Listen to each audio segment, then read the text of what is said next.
small is important. 작은 것이 중요하다. 이런 말이 있습니다. 괜찮은 회사에 근무할 때 아주 능력이 뛰어난 남자 직원이 하나 있었답니다.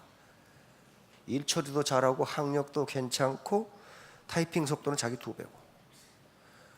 그런데 그렇게 능력 있는 남자 직원을 아무도 신뢰를 안 해. 아무도 신뢰를 안 해. 저 친구. 그러게 모든 걸 잘하는데. 박 단장 얘기는 그 원인이 뭐냐 하면은 항상 아침에 지각을 해. 꼭 30분씩 듣는데. 그래서 그 회사에서 저놈은 일 잘하고 능력 있고가 아니라 맨날 지각하는 놈. 저런 놈을 어떻게 믿어? 그렇게 됐다는 거예요. 그렇게 돼버렸다는 거예요. 이게 small is important. 작은 것 하나가 그 사람 인상을 다 결정합니다. 다 결정해. 요게 한비자라는 동양 고전이 있어요. 여기에 무슨 말이 있냐면은 이런 말이 있습니다. 재괴의혈이라는 말이 있어요.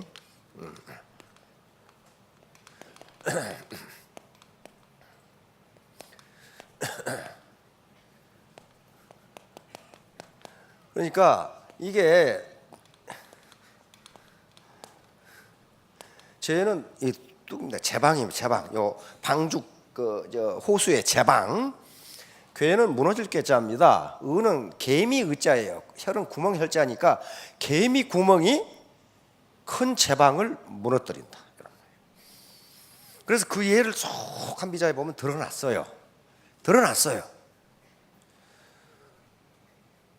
거기 한 예가 병도 처음 초기에 고쳐야지 오래 방치하면 못 고친다 이런 말이 나온단 말이에요. 그렇듯이 조그마한 행동 하나를 보면 저 사람이 어떻게 살겠구나 하는 것을 유추할 수가 있어요. 일본의 저명한 이 국제 비서가 쓴 책에 신뢰받는 남자, 신뢰받지 못하는 남자라는 책이 있어요. 그건 학자가 쓴 게 아닙니다. 비서직이라는 것은 일본이나 미국에서는 굉장히 전문직입니다. 아무나 비서하는 게 아니에요. 아무나 하는 게 아닙니다. 국제 비서 자격증이라는 걸 얻어야 비서를 할 수 있어요. 그만큼 중요해요. 왜냐하면 그 자기가 모시는 상사의 의도를 알아야 되고, 그 다음에 다음 회의가 있으면 회의록을 작성해야 돼. 회의록을 작성하고 회의 때 통역을 해야 돼. 통역을 하고 회의 끝나면 회의 결과를 다시 보고서를 작성해서 올려야 하는 게 비서예요. 그러니까 그건 국제 비서 자격증이라는 제도가 있어요. 일본에도 그런 사람이 있어요. 그런데 일본 같은 경우는 거의 세계의 메이저 기업들이 일본 동경에 지사를 두고 있는 경우가 많아요. 도쿄에. 그러니까 거기에는 국제 비서들이 있어요.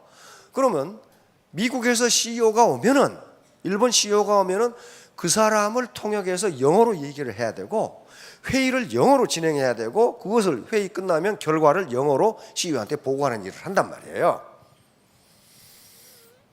그런데 이 사람이 한 말에 무슨 말이 있냐면은, 누가 신뢰를 받지 못하고 신뢰를 받는 여러 가지가 있는데 그 중에 약속 시간을 어기는 사람, 이것은 절대로 신뢰를 받지 못한다.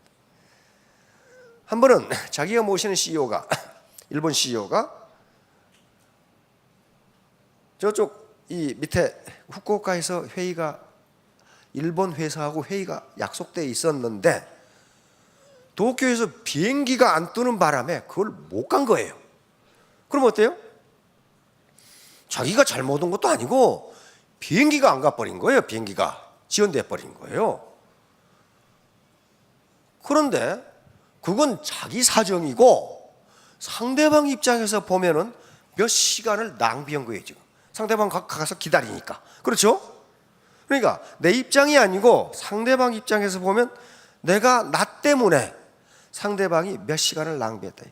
그래가지고 가가지고 계속 사죄를 하고 그 다음부터는 먼 곳에서 회의가 있으면 그 CEO가 하루 전에 간답니다. 왜? 상대방에게 신뢰를 잃지 않기 위해서. 저 사람은 약속 시간에 반드시 나온다. 그렇게 하지 않으면 비즈니스를 할 수가 없다는 거예요.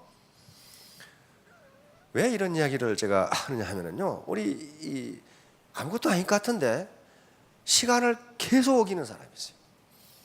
근데 부득이한 사정으로 어기면 괜찮은데 어긴 사람이 계속 어겨. 꼭 늦어. 꼭 10분, 20분 늦어. 여기도 보면은 다 앉았는데 강의하는데 혼자 걸어와서 나오라고 그러고 지가 들어가. 이건요 예의가 아닙니다. 이미 강의가 시작됐으면 일본 같은 경우는 문 다 닫아버려요. 일본이나 미국은 강의 시작한 다음에 들어가는 사람은 절대로 못 들어가게. 그래도 우리는 원정주의 사회이기 때문에 그게 가능한데요. 그건 굉장한 신뢰입니다. 그 하나 못 지키는 사람이 어떻게 로얄이 되겠냐는 거예요. 지금 제가 하는 얘기는 바로 이 개미 구멍 하나가 그 사람을 무너뜨려요. 그 유능한 남자 사원이 아침에 지각한다는 사실 때문에 그 회사에서 아무도 그 사람을 믿지 않는단 말이에요. 약속, 출근 시간 하나 제대로 못 지키는 사람이 무슨 중요한 일을 하겠느냐 그렇게 생각한다는 거예요. 그래서 어떤 회사의 사장님이 그러십니다. 회사에서 승진하는 가장 쉬운 방법은 남들보다 30분 일찍 출근하는 것이다. 그거 하나만 해도 윗사람은 달리 본다. 그 사람 달리 본다. 도전, 챌린지. 우리 환경은 우리에게 계속 도전해 옵니다. 가장 센 도전이 시대의 변화입니다. 산업의 변화고 시대의 변화, 가치관의 변화 이런 것들을 우리에게 도전해 오는데 거기에 리스판스, 내가 어떻게 반응하느냐 하는 문제예요. 자, 오늘 처음 본 분은 이 세 가지가 의문일 겁니다. 다시 말하면 이 사업을 할 것인가 말 것인가. 다시 말하면 내가 뿌린 대로, 내가 땀 흘린 대로 거둘 수 있느냐 하는 문제. 두 번째는 나 같은 사람도 성공할 수 있느냐. 다시 말하면 나는 전업주부였는데, 나는 공직자였는데, 나는 학교 선생님이었는데. 세 번째는 그러면 어떻게 해야 성공하는가. 이 문제는 어느 날 갑자기 해답이 나오는 게 아닙니다. 계속 센터 또는 스폰서하고 대화를 통해서 이 세 가지에 대한 결론은 자기가 낼 수밖에 없어요. 누가 아무도 안 해줘요.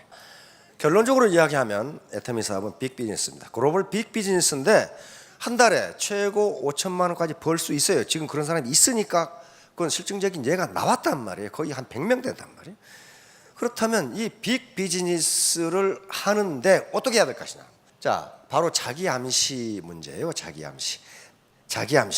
나는 할 수 있다. 이 사람 알죠? 예. 이게 짐 캐리라고 하는 캐나다 출신 미국 배우이자 코미디언이에요.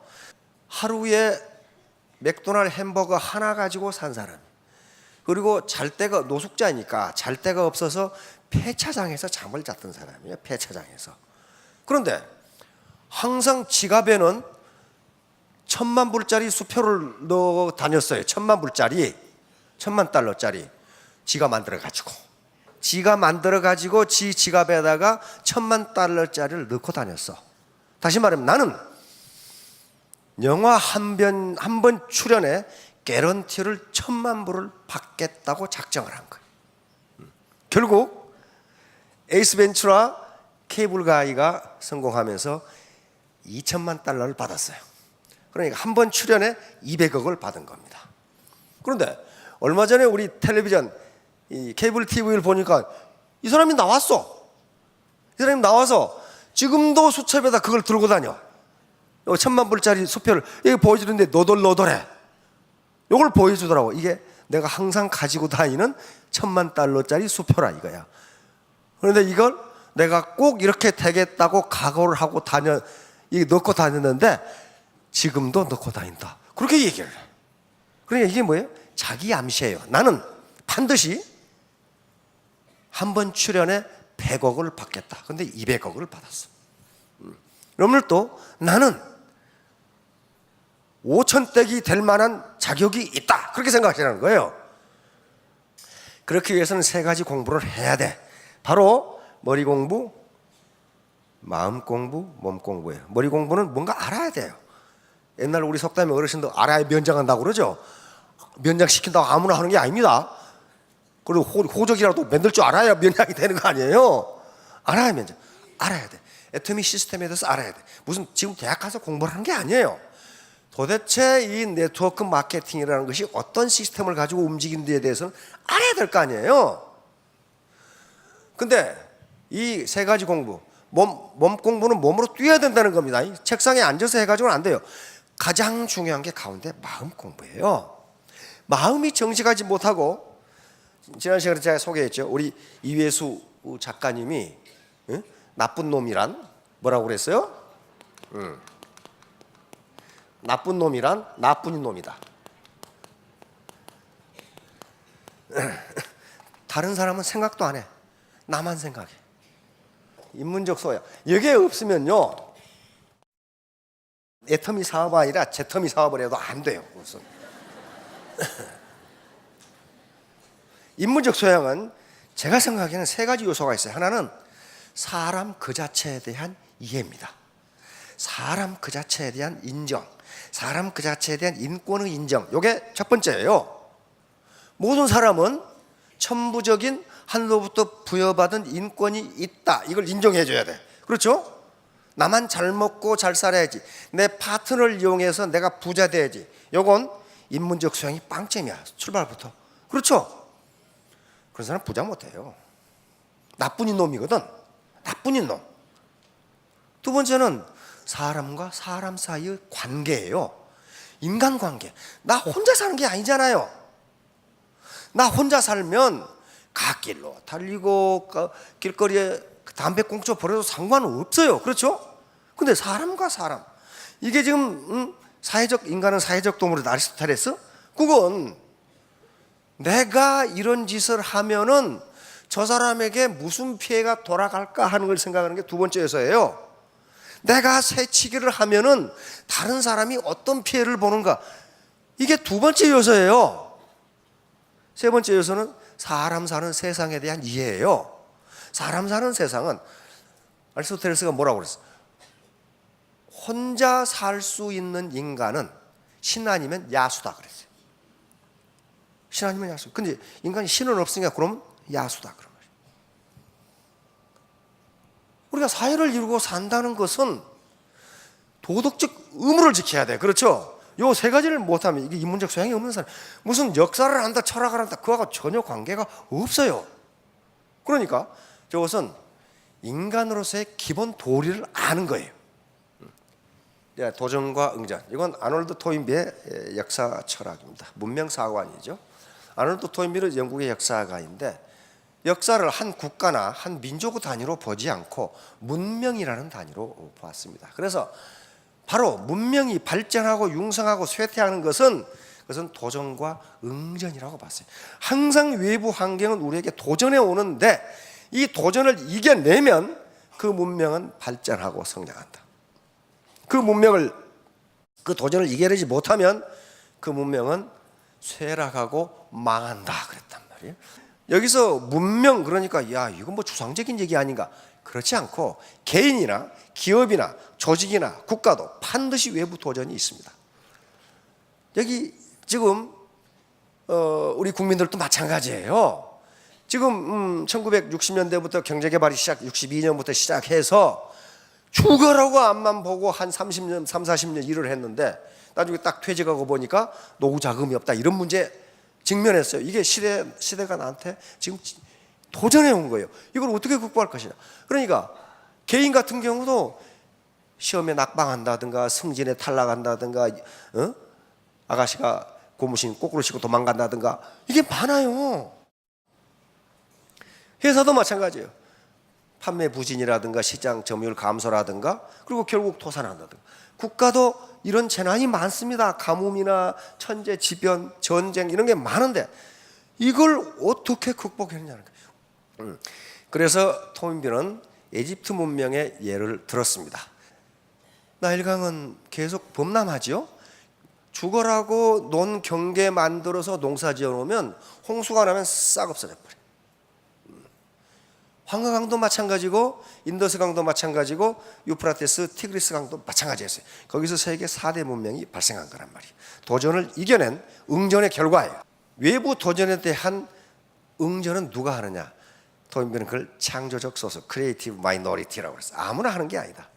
그러면 회사도 창조적 소수가 있어야 되지만은 가정도 창조적 소수가 있어야 돼. 그래야만 그 가정이 빈곤으로부터 탈출할 수 있어요. 개인의 입장에서는 개인이 창조적 소수가 돼야 돼. 아침에 30분 빨리 출근하는 것도 그 사람이 창조적이기 때문에 그래요. 늦게 출근하는 그놈은 창조적이지 못해. 한니발 장군이라고 혹시 들어보셨나요? 못 들어보셨으면 이 시간 이후 들어보신 걸로 그렇게 하시면 됩니다. 인류 역사상 가장 훌륭한 전략가 중에 한 분이고 전략 전술을 만들어낸 사람입니다. 로마가 이 로마와 카르타고의 전쟁이 3번 있었는데 이걸 포에니 전쟁이라고 하는데, 한니발 장군은 바로 제2차 포에니 전쟁을 이끈 카르타고의 장군입니다. 그래서 제2차 포에니 전쟁을 한니발 전쟁이라고도 할 만큼 유명한 장군입니다. 여기 지금 이태리, 요거 로마, 이건 기억하시죠? 로마예요. 지금 이태리 이쪽, 여기가 로마가 있어요. 로마가 있고, 로마가 이렇게 주변의 도시 국가와 동맹을 맺어서 로마가 지배하고 있습니다. 그런데 카르타고는 지금 북아프리카, 지금 튀니지 있는 곳 여기에요. 카르타고가 지금 스페인 땅까지 이게 카르타고가 점령하고 있습니다. 그러면 두 나라는 뭐 때문에 싸울까요? 뭐 때문에 싸울까요? 바로 이게 지중해입니다. 지중해의 제해권을 누가 장악하느냐는 거예요. 제해권을 장악하면 통상과 무역을 할 수 있기 때문에 나라가 부강해집니다. 부유해져. 그렇죠? 그러면 이 로마와 카르타고가 지중해라는 이 제해권을 놓고 싸운 게 120년간에 걸친 포에니 전쟁입니다. 제2차 포에니 전쟁이 바로 한니발 장군이 이끄는 카르타고 군이 로마를 친 거예요. 로마를 친 거란 말이에요. 이때 한니발의 나이는 28세입니다. 바로 한니발 장군이 이렇게 생겼으니까 이쪽에는 요 스페인하고 프랑스 국경에 피레네 산맥이 있어요. 피레네 엄청나게 험준한 산맥인데 통상 고지가 3,000m 이상이야. 그럼 어떻게 해요? 백두산보다 높아요. 백두산보다 높아. 피레네 산맥이 있어. 그 다음에 이태리와 프랑스 국경에는 알프스 산맥이 있어요. 알프스 산맥은 통상 4,000m 이상이에요. 그러니까 로마의 장군들은 어떻게 생각하겠습니까? 한니발 요놈이 피레네와 알프스를 넘을 수 없으니 요 바닷가 해안 도로를 따라서 공격할 것이다. 다 그렇게 생각하죠. 여러분들이 로마의 장군이라고 생각해 보세요. 그러면 요놈이 정신 빠진 놈이 아니고서야 어떻게 3,000m 피레네 산맥, 4,000m의 알프스 산맥, 그것도 겨울이에요. 겨울에 어떻게 넘어오겠냐, 그렇게 생각했어요.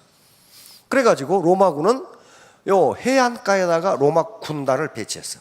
요놈이 오기만 오면은 격파해버려야겠다. 근데 한니발은 너희 거기 기다리고 있겠지. 그러면 나는 딴 길로 간다 하고 피레네 산맥을 넘고 겨울에 알프스를 넘었어. 역사상 최초예요. 나중에 나폴레옹이 넘었지만은 그것도 한니발이 넘었었고 나폴레옹은 여름에 넘었거든. 근데 한니발은 겨울에 넘었어. 이 카르타고에서 6만 명의 보병, 그리고 80여 마리의 전투 코끼리, 그리고 3만 명 정도의 기병을 이끌고 피레네를 넘고 알프스를 넘어서 공격한 거예요. 알프스를 넘어보니까 5만 명이었던 보병은 2만 6천 명으로 줄고, 오다가 절반이 죽어버렸어. 전투 코끼리는 80마리에서 30여 마리 살아남고 50마리가 죽어버려. 이게 겨울에 알프스를 4,000m를 넘는데 어떡하겠냔 말이야. 기병은 10,000명이 남았어. 근데 이때 한니발이 뭐라고 그랬냐 하면 부하들이 길이 없습니다. 길이 없으면 찾고, 그래도 없으면 만들어라. 그게 리더가 하는 얘기예요. 요게 이제 하나만 전투를 소개해야 되겠습니다. 칸나의 전투. 이건 역사적으로 매우 유명하고 사관학교에서는 반드시 배우는 전투이고, 왜냐하면은 여기에 기본 전술이 나와 있으니까 이걸 만든 게 한니발 장군이에요. 여기 지금 요 빨간 게 로마 군단입니다. 로마 군단은 그 당시에 가장 강력한 보병 군단이었어요. 로마 군단이 어떻게 배치를 했냐면요, 이렇게 팔랑스를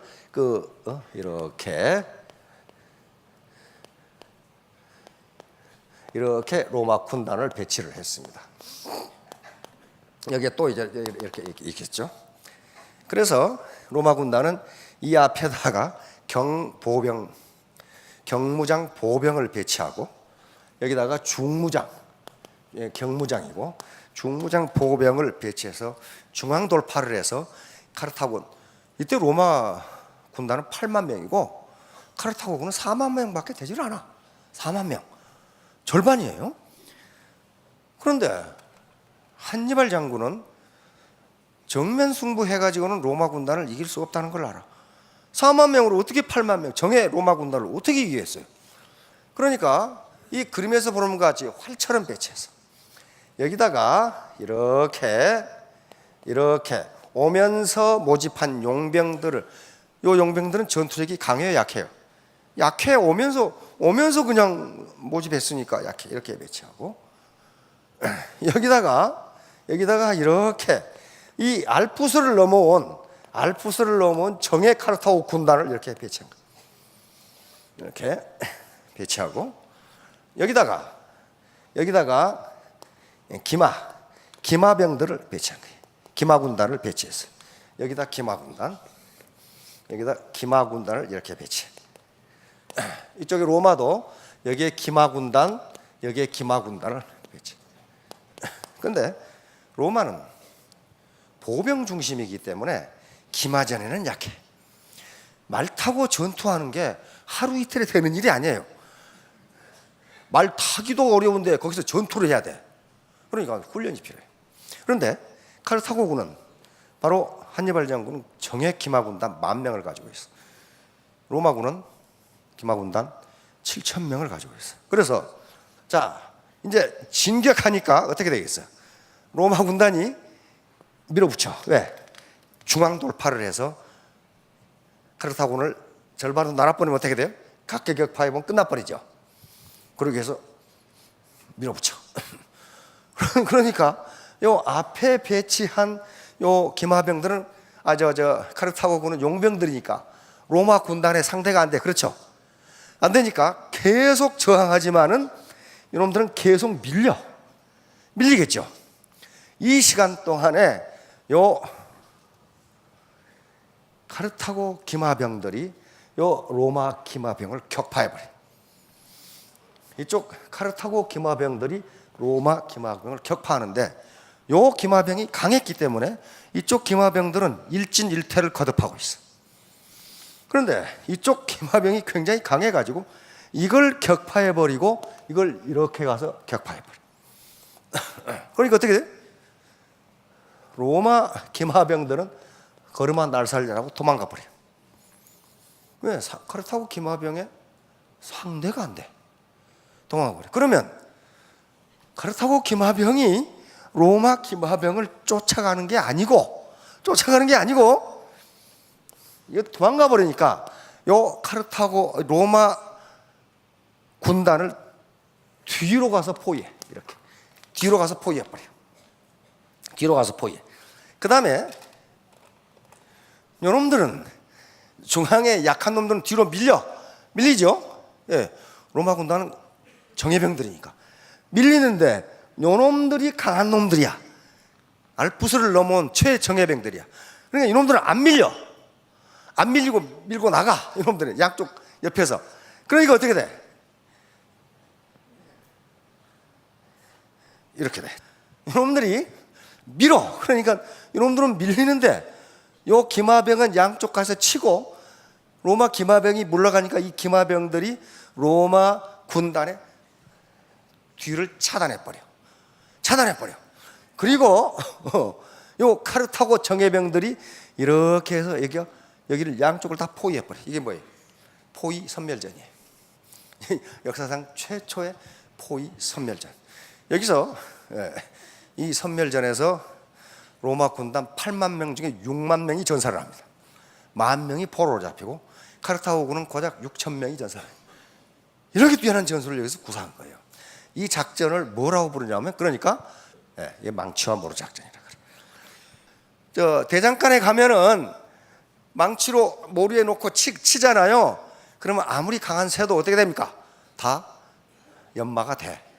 그러니까 바로 요 뒤에 기병이 이리 가서 도망가지 못하도록 모루 역할을 한 거예요. 요 보병들이, 그리고 기병이 와서 뒤에서 쳐버린 거죠. 그러니까 이 망치로 때려버리면 이게 아무리 강한 새라도 다 연마가 돼, 발려져. 자, 이렇게 해서 4만 명을 가지고 8만 명을 격파해 버립니다. 이게 뭐예요? 도전과 응전이. 8만 명에게 어떻게 할 것이냐, 어떻게 내가 응전할 것이냐. 그러니까 리더 역할이 매우 중요하다는 거예요. 머리 공부, 마음 공부, 몸 공부가 필요하다는 거예요. 틈이사업에서 망치와 모루는 뭐냐 이거야. 요 모루는, 이게 모루가 약하면 어떻게 돼? 망치로 때려부는 지가 부서지겠죠. 모루는 회사입니다. 회사가 강해야 세게 쳐도 안 부서져요. 그러면 요 적군이라고 된 것은 적이 아니고 고객입니다. 고객을 어떻게 내가 필요로 하는 연장으로 만들 것이냐 하는 문제예요. 그러면 요 사업자가 망치라고 할 수 있는데, 진짜 망치로 쳐버리면 어떻게 돼? 이게 다 도망가 버려. 그러니까 이게 뭐냐 하면은 신뢰예요, 신뢰. 바로 모루 역할을 해주는 게 회사에 대한 신뢰. 제품과 그 다음에 제품의 가격과 품질, 그리고 보상 시스템, 보상 플랜 등이 요게 단단해야 사업가들이 마음 놓고 칠 수 있어요. 그러면 사업가들의 망치는 뭘까? 요건 가장 대표적인 게 신뢰입니다. 그 사업가를 믿을 수 있어야 돼요. 못 믿는데 어떻게 자기가 원하는 대로 이 쇠가 연마가 되겠어요? 어떻게 발리겠냐 그런 말이에요. 그러니까 이게 아주 전쟁에서 기본적인 전략이에요. 자, 그러니까 터미도 똑같아요. 이게 지금 수많은 8만 명이나 되는 고객이 있는데, 이걸 어떻게 내가 원하는 것으로 만들 것이냐. 회사가 튼튼해야 되고, 우선 회사가 지 배만 채우려고 하면 이건 망하게 돼 있어요. 그 튼튼하지 못해. 사업가가 망치 역할을 하는데, 이 망치가 신뢰예요. 근본적으로 그 사람 믿을 수 있는 거냐. 저 사람이 자기 돈 벌려고 나를 끌어들인 거 아니냐, 나를 앵벌이 시키는 거 아니냐. 그렇게 돼버리면은 그건 자기가 원하는 대로 사업가를 못 만들어. 바로 이 사람들이 어때요? 도전에 응전해서 이긴 사람들이에요. 강수지 발레리나 있죠. 그 다음에 박찬호 야구, 박세리, 그 다음에 여기 박지성, 김연아 같은 경우도요, 올림픽을 제패해버렸잖아요. 얼마나 힘들었겠어요. 김연아가 그럽디다. 제 인생의 90%는 고난이었다. 그런데 그 90% 고난이 영광을 갖다 줬다. 그 얘기를 하더라고. 그러면서 이거 뺑 도는 거 있잖아요. 나는 얼음 위에서 그냥도 못 돌겠는데 스케이트 타고 빼고 뺑 도는 거 있잖아요. 어떻게? 그 10,000번을 돌았답니다. 10,000번 도는데 3,000번을 넘어졌답니다. 10,000번 돌 수 있겠어요? 그게 응전이에요. 응전. 리스판스란 말이에요. 그러니까 모델료 한 번 출연하는데 10억 받는다. 아이고 연하는 좋겠다. 여러분 10,000번 돌아봐요. 정신이 뱅글뱅글 돌지 이게. 그렇게 해서 얻은 거란 말이에요. 절대로. 그러니까 자기 인생의 90%는 고난이었는데 그 고난이 영광을 갖다 줬다고 얘기를 한단 말이에요. 자, 이게 이렇게 되는 게 그냥 될 것 같냐 이 말이에요. 절대로 안 돼요. 얼마나 고난을 거쳐야 이게 이렇게 되겠냐. 심지어는 다이어트까지도 고난을 거치지 않으면 안 됩니다. 세상에 공짜는 없어요. 외부 도전에 과감하게 응전하십시오. 또는 도전하십시오. 도전해야 돼요. 요거 어디서 본 것 같죠? 그레디에이터라는 영화의 한 장면입니다. 막시무스 장군이 황제가 막시무스를 제거하려고 로마 군단의 장군이죠. 막시무스. 이 막시무스를 죽이려고 자기 부하들하고 호랑이를 집어넣죠. 가만히 있으면 어떻게 돼? 죽어요. 죽어. 그러나 막시무스는 응전을 했죠. 응전을 했어요. 제수들하고 같이. 로마의 장군이기 때문에 전술을 잘 알아. 전술을 잘하니까 이렇게 원을 만들어서 사방에서 응전할 수 있도록 해서 결국 다 죽이죠. 자, 일신 우일신, 이건 대학에 있는 얘기입니다. 지금부터 3600년 또는 3800년 전에 상나라를 창건한 탕왕이 이렇게 했다고 나와요. 3600년 전이면요, 시대의 변화가 지금보다 훨씬 느린 시대예요. 그런데 세숫대야에다가 이렇게 적어놓고 매일 봤다는 거예요. 대학에 있는 내용입니다. 대학 전문 제2장에 있는 내용인데, 탕지 반명왕, 탕임금이, 탕왕이 세숫대에다 써놓은 것에 말하기를, 그 말이에요. 자, 구일신 진실로 고자입니다. 날마다 진실로 날마다 새로워져라. 날로 새로워져라. 또 날로 새로워져라. 이게 3800년 전에 리더가 했던 마음가짐이에요. 변화가 별로 없는 시대에 리더는 날마다 새로워지지 않으면 이 나라를 끌고 갈 수 없다고 탕왕은 느낀 거예요. 그렇다면 리더에 위치해 있는 사람도 날마다 새로워지지 않으면 끌고 가기 힘들어요. 이것은 창조적 소수가 하는 일입니다. 여기 계신 분들은 전부 자신은 창조적 소수라고 생각하십시오. 적응적 다수가 아니에요. 전부 리더가 될 건데, 애터미는 5천만 원이라는 리미트가 있기 때문에 전부 다 자기가 대표 사업자라고 생각하시면 돼. 그러면 자기가 창조적 소수가 되지 않으면요, 대표 사업자가 될 수가 없어요. 그게 바로 요 9일신, 1일신, 우일신이 말해주는 겁니다. 여시구진은 시대의 변화와 더불어 함께 가자. 함께 가자. 나 혼자 가는 게 아니고 우리 파트너, 우리 형제 라인, 시대의 변화와 더불어 함께 가자. 자, 금년에 모두 함께 하셔서 3년 후, 5년 후에 모두 스타마스터, 로얄마스터가 되시기 바랍니다. 네, 감사합니다.